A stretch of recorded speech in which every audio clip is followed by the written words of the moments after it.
Hi, ఇంకొక పౌడర్తో మీ ముందుకు వచ్చాను. సాంబార్ పౌడర్ అండి ఇది. మనం ఇంట్లోనే నేచురల్గా అన్నీ వేయించుకొని పౌడర్ చేసుకోవాలి. సాంబార్ పౌడరు అన్ని ఐటమ్స్ మనమే తయారు చేసుకోవాలి. కల్తీ లేని సాంబార్ పౌడర్ అండి. ఇప్పుడు ఒక్కొక్క ఐటెంని వేయించుకొని మనము పొడి చేసుకోవాలి. ఆ పొడిని గాజు సీసాలో నిల్వ చేసుకుంటే మనం ఎప్పుడైనా వాడుకోవచ్చు. చాలా బాగుంటుంది. ఇదిగోండి, ఒక్కొక్కటి వేయించుకున్నాను నేను.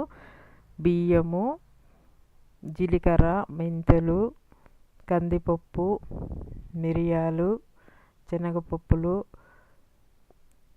ఆవాలు, జీలకర్ర, ఎండుమిరపకాయలు, కరివేపాకు, అన్ని ఐటమ్స్ మనము వేయించుకొని కొంచెం కొంచెంగా అన్నీ వేయించి చల్లారించి మిక్సీ జార్లో తీసుకోవాలి.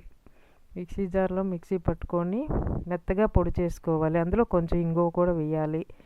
వేసిన తర్వాత కొంచెం పసుపు వేస్తే బాగుంటుంది. నేను వేయలేదండి. కొంచెం పసుపు కూడా వేయండి, కలర్ బాగుంటుంది.